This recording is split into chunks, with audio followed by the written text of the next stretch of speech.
Hola, ¿cómo están? Espero que súper bien.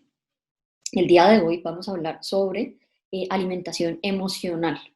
Recuerden que en los módulos anteriores hemos hablado un poquito de lo que es la alimentación saludable, de la función de los diferentes nutrientes. Pues el día de hoy vamos a tocar un tema supremamente interesante que no todo el mundo conoce, y es que nosotros no solamente nos alimentamos, ¿sí?, con la función de proveer nutrientes para que nuestro cuerpo funcione bien, para tener energía, para que se fortalezca nuestro sistema inmune, sino también nos alimentamos porque tenemos una conexión con los alimentos a través de las emociones. ¿Alguna vez ustedes se han preguntado realmente por qué comen lo que comen? ¿Por qué eligen la torta chocolatosa antes que de pronto una ensalada de vegetales? ¿Qué los hace llevar a hacer esa selección? ¿Qué los hace repetir ese plato de postre, esas papitas, a pesar de que ya la fiesta está terminando y a pesar de que ya estamos llenos? Bueno, resulta que detrás de la alimentación hay más cosas que simplemente recibir nutrientes. Digo simplemente porque es una función muy básica, no porque carezca de valor. Entonces, cuando hablamos de este acto de alimentación emocional, estamos conectando, ¿sí?, la razón por la cual estamos conectando esa ingesta de alimentos a nuestras emociones. ¿Ok? Eso es supremamente tenerlo en cuenta. Entonces, tenemos que pensar un poquito, digamos, como les explicaba en otro de los módulos, en nuestros ancestros. ¿Cómo era la alimentación antes? Resulta que el hombre, sí, era cazador, él se dedicaba a ir por su presa, correr distancias muy largas, atrapar presas y las ingería, y digamos que eran presas muy, muy grandes que permitía que tuviera un resguardo de energía y de nutrientes durante un largo tiempo. ¿Por qué? Porque iban a haber periodos de hambruna por los cambios climáticos. Esto fue cambiando cuando llegó la agricultura. Entonces comenzó el hombre a sembrar, cosechar, ¿sí? Y llevaba a su casa estos productos de su cosecha y de su trabajo. La esposa, ¿sí?, o acompañante, se encargaba de recogerlos, limpiarlos, organizarlos, separarlos, ¿sí?, prepararlos y servirlos y compartirlos con toda la familia y toda la comunidad.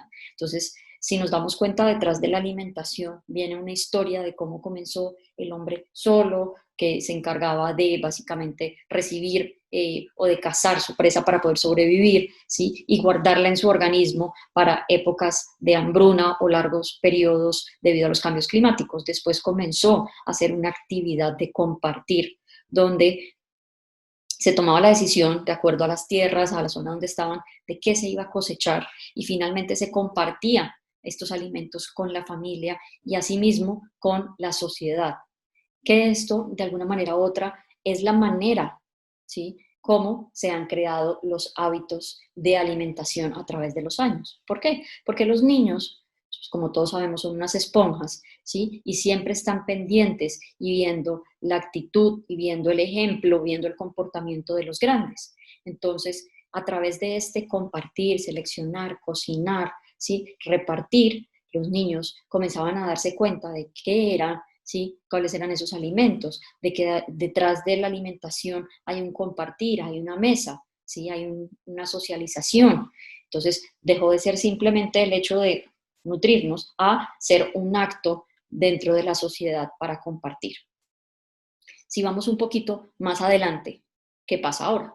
Cuando nosotros pensamos en por qué comemos lo que comemos o por qué comemos, ¿sí? Comemos porque sí, tenemos hambre, de alguna manera u otra el organismo nos dice que tenemos una necesidad de nutrientes, o porque tenemos un antojo, o comemos porque queremos celebrar una ocasión, o porque estamos tristes, o porque estamos estresados, o en épocas de confinamiento por esta gran, gran, gran ansiedad que nos abarca a todos y que tenemos una disponibilidad todo el tiempo porque estamos en la casa. Entonces lo más cercano y lo más familiar es la cocina. Entonces muchas veces tenemos razones que van más allá de esa necesidad de nutrirnos, que nos hacen comer.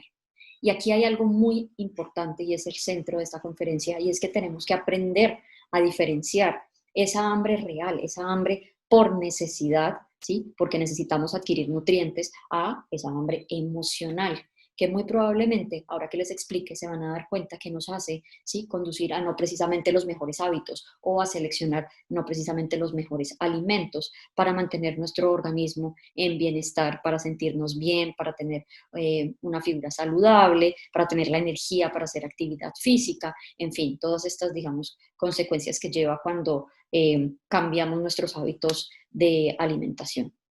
Entonces, ¿qué tenemos que hacer? Tenemos que pensar primero, cuando éramos niños, ¿qué hacían las mamás? Cuando llorábamos, ¿sí? Primero era, si no tiene hambre, es porque mojó el pañal, muy probablemente, y después buscaban otra causa del llanto. Pero, ¿qué era lo primero? Lloras, te damos comida. Entonces, en nuestro cerebro quedó este chip donde el llanto, que era una manifestación, ¿sí?, de llamar la atención, de frustración, de que algo necesito, ¿sí?, lo soluciono con comida. Eso quedó en nuestro cerebro.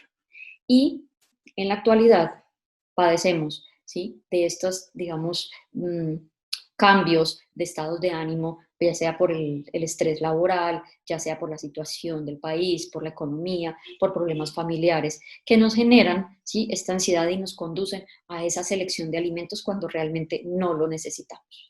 Entonces, como les decía, ¿qué tenemos que aprender a hacer? Aprender a diferenciar lo que es el hambre real de lo que es el hambre emocional. ¿Cómo sabemos cómo diferenciarlo? El hambre real es esta necesidad fisiológica, es la necesidad de mi cuerpo por recibir nutrientes para poder cumplir con sus funciones y adquirir y producir energía.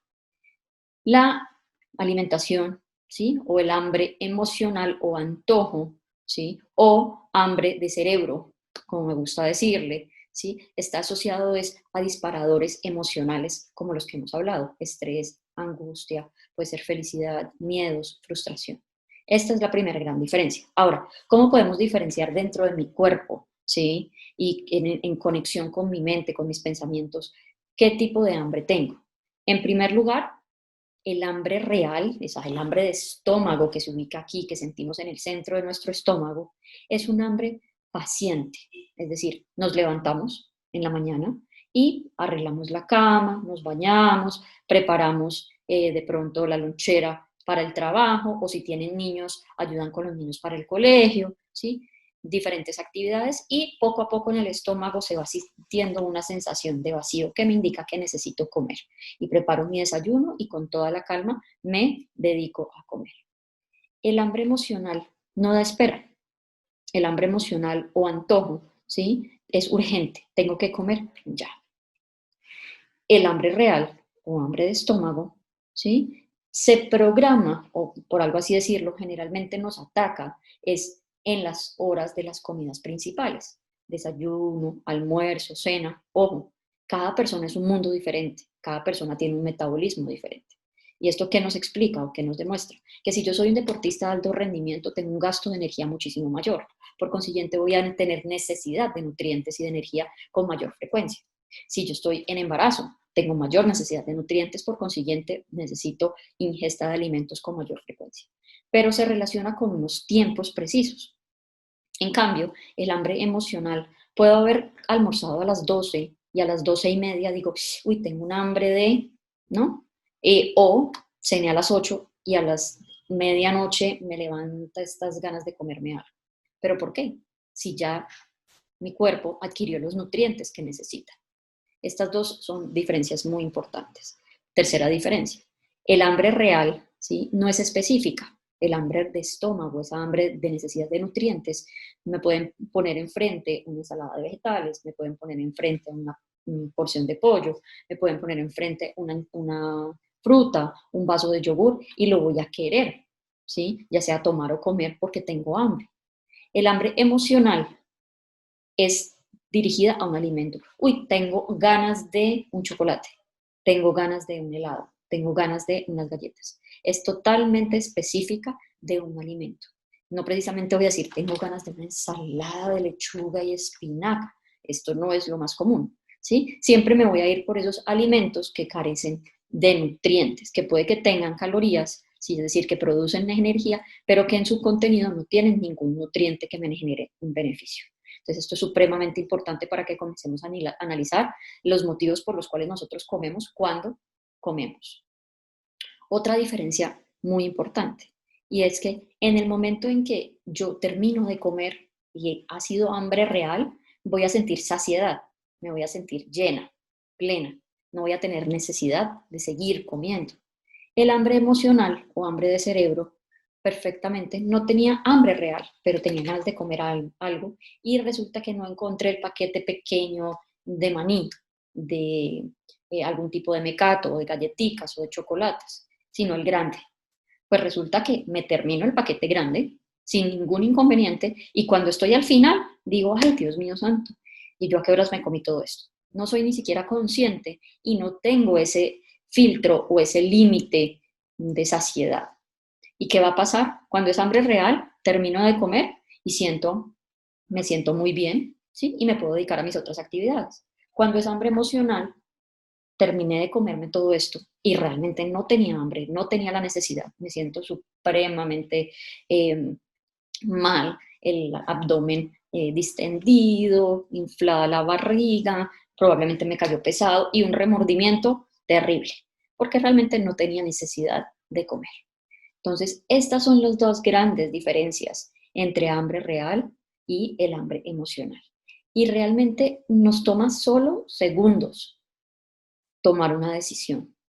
Otra cosa que es muy importante y es que el hambre real se ve asociado, como les decía anteriormente, a esa necesidad o esa carencia de nutrientes. En cambio, el hambre emocional se desencadena por esas emociones, por el estrés, por la angustia, por la tristeza, por la frustración. Entonces, en esos segundos que tenemos antes de tomar una decisión, de ir a buscar a la nevera, ¿sí? Ese alimento, de ir a de pronto comer en el momento en que realmente no tenemos hambre, es momento de parar un segundo. Como les decía, estas decisiones son cuestiones de segundos. Respirar muy profundo, que es un ejercicio que ya les he explicado anteriormente. Inhalar, contando hasta 3 por la nariz, exhalar, contando hasta 3 por la nariz, y con ese ejercicio consecutivo durante 3 veces, vamos a poder aquietar la mente y vamos a realmente ser conscientes de por qué estoy comiendo o por qué voy a ir a comer. ¿Realmente mi cuerpo me está diciendo que necesita esa energía, que necesita esos nutrientes o simplemente soy yo que tengo un antojo y quiero calmarlo? Y resulta que al final del día el alimento o esa mecato que me comí, ese alimento poco nutritivo, no me va a solucionar ni la ansiedad, ni el estrés, ni la falta de pronto de solucionar algún problema, ¿sí? O la falta de dinero o algún conflicto, no me lo va a solucionar realmente. Lo que va a hacer es que me va a generar muchísima ansiedad y va a provocar esa ansiedad que quiera comer más. Entonces, teniendo claro cuál es la diferencia, cuáles son los pasos a seguir para combatir esa hambre emocional, ¿qué debemos hacer? Lo primero, como les digo, los ejercicios de respiración, la meditación, el yoga, son actividades que nos ayudan a quietar la mente y a ser conscientes de lo que estamos haciendo.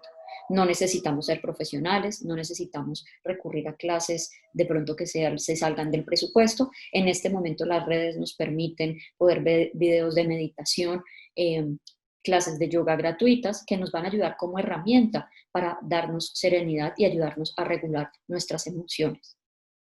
En el momento en que tenemos ese ataque de ansiedad y queremos comer algo, cambiemos el chip. En vez de dirigirnos hacia la nevera, ¿sí? Tomemos una decisión diferente. Por ejemplo, pongámonos a escuchar música o pongámonos a cantar con la familia o a bailar, ¿sí? O a salir a darle una vuelta a la cuadra. Alguna actividad que sea totalmente diferente a ir a buscar alimentos que realmente no nos hacen falta. Otro tip o otra recomendación es mantener en la casa un ambiente seguro. ¿Qué quiere decir esto? Evitar tener todo lo que son alimentos que no realmente nos aportan ningún nutriente en nuestro cuerpo. Entonces, mantengamos una nevera con vegetales, podemos tener un frutero en la sala, mantener una jarra de agua o agua saborizada con frutas en la nevera, de manera saborizada de manera natural, por supuesto, y evitemos todas estas chucherías, galletitas, chocolaticas, postrecitos, productos de panadería que realmente no tienen ningún contenido de nutrientes. Si nos encanta el chocolate, busquemos un chocolate amargo al 70%. ¿sí? Que nos va a ayudar con la liberación, por ejemplo, de endorfinas, de serotonina, hormonas que ayudan a tranquilizar y hormonas también de la felicidad. Y comernos una pastillita, por ejemplo, en los momentos que tenemos esa necesidad de dulce, o una manzana al horno con canela para sustituir el dulce, por ejemplo, es otra opción. Pero cuando realmente tengamos ganas de comer, o hambre real, ¿ok? Eso es supremamente importante. Cuando son estos ataques de ansiedad y sabemos y ya tenemos claro que es un hambre emocional, distraigamos, engañemos a nuestro cerebro y busquemos otra actividad como las que les comentaba. El bailar es excelente, cantar, realizar actividades con la familia es supremamente importante y acompañar siempre de actividad física. La actividad física también nos ayuda a liberar endorfinas, ¿sí? Que nos va a generar una sensación de tranquilidad y nos va a ayudar a regular la ansiedad. Y otro tip que es fundamental es que en el momento en que nosotros nos sentamos a almorzar, a desayunar, a comer, siempre intentemos, procuremos que sea en familia, ¿sí? Dejemos la tecnología a un lado, los celulares, los computadores y aprovechemos este momento para conversar, para mirarnos a los ojos, para compartir y que cuando llegue el plato a la mesa lo disfrutemos realmente, su aroma, miremos todos los colores que tiene este plato, mastiquemos lentamente y tomémonos unos 10 a 15 minutos como mínimo para disfrutar ese momento. Esta parte tiene dos componentes, una parte emocional de compartir, de conectarme con mi familia o con las personas que me rodean y adicionalmente porque nuestro estómago tiene unos sensores, ¿sí? Que captan la llegada de los nutrientes y envía un mensaje al cerebro a decirle ya tenemos la cantidad de nutrientes necesarios para funcionar. Entonces el cerebro libera unas sustancias que nos van a ayudar a generar esa sensación de plenitud y de saciedad. Este proceso de señalización y que llegue al cerebro el mensaje, más o menos toma ese tiempo, 10 a 15 minutos. Entonces, si nosotros comemos y generalmente decimos, uy, estoy mirando el reloj, ¿sí? Estoy con el celular, estoy con el televisor, y nos tomamos un tiempo muy corto, 5 minutos, menos de 10 minutos, muy probablemente ni siquiera estoy dedicado a ver mi plato, ni siquiera estoy saboreándolo, no estoy siendo consciente de lo que estoy comiendo. Y en cambio, ¿qué estoy haciendo? Estoy comiendo a una velocidad muy, muy rápida que no va a permitir que el cerebro detecte esa señal. Y cuando llega esa señal, probablemente me he comido 2 o 3 veces más de lo que yo realmente necesito. Entonces, alimentarnos de manera consciente empieza desde el momento en que nosotros hacemos buenas elecciones para tener en nuestra casa, teniendo un ambiente seguro, alimentos ricos en fibra, cereales integrales como el arroz integral, pasta integral. Si nos gustan los productos de panadería, busquemos un pan realmente integral, que se vea que tiene semillas, de consistencia más densa, más pesada, no simplemente pues que sea color café. En primer lugar, el agua saborizada, si no nos gusta el agua natural, para darle un toque de sabor, con piña, con manzana, con fresa, lo podemos tener en la nevera, tener nuestro frutero, escoger proteínas bajas en grasa, pechuga de pollo, pescado, granos o legumbres para acompañar, tener siempre variedad y siempre color en nuestra casa. Cuando estemos en el momento de cenar, de almorzar, de desayunar, disfrutemos el plato, disfrutemos ese momento con nuestra familia, disfrutemos el compartir y seamos conscientes de lo que estamos comiendo en ese momento, disfrutemos ese momento con ellos y con nosotros y permitámosle al organismo que detecte esa llegada de nutrientes. De esa manera, el cerebro no va a quedar, ¿sí?, con esta sensación de que necesita, de que no comí. En tercer lugar, cuando tenemos esos episodios de ansiedad, ¿sí?, tomémonos el tiempo para respirar profundo y cambiar el chip y realizar otra actividad. Y alimentémonos también a través de la actividad física, del ejercicio. No olvidemos que este es un pilar muy importante, no solamente por esa eh, liberación, digamos, de hormonas que nos ayuda a tranquilizarnos, sino que también es una manera de quemar las calorías que estamos ingiriendo y permitir que nos mantengamos en un peso adecuado. Entonces, diciendo esto, ya tenemos claro, ¿sí?, cuáles son las dos diferencias y tenemos muy claro cuáles son las recomendaciones para ustedes, para que comiencen a generar esa conciencia, a mejorar sus hábitos y asimismo, como les decía de manera inicial, a cambiar el chip de toda la familia, porque nosotros somos ejemplos de los más pequeños. Entonces, también compartir con ellos las mismas preparaciones en menores porciones, demostrémosle que nos gustan los platos, que son saludables, porque es finalmente lo que ellos van a aprender y que poco a poco se van a ir atreviendo a probar cada día. Disfrutemos de este momento, en las celebraciones no nos cohibamos, pero comamos despacio, de a poco, una sola porción y sin sentir ninguna culpa.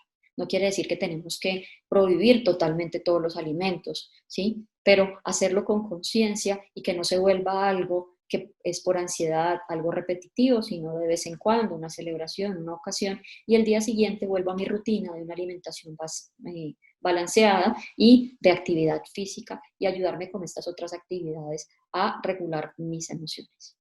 Espero que todos estos tips, que todas estas recomendaciones de verdad les sirvan para hacer ese chip, ese cambio de chip y un cambio de estilo de vida. Muchísimas gracias.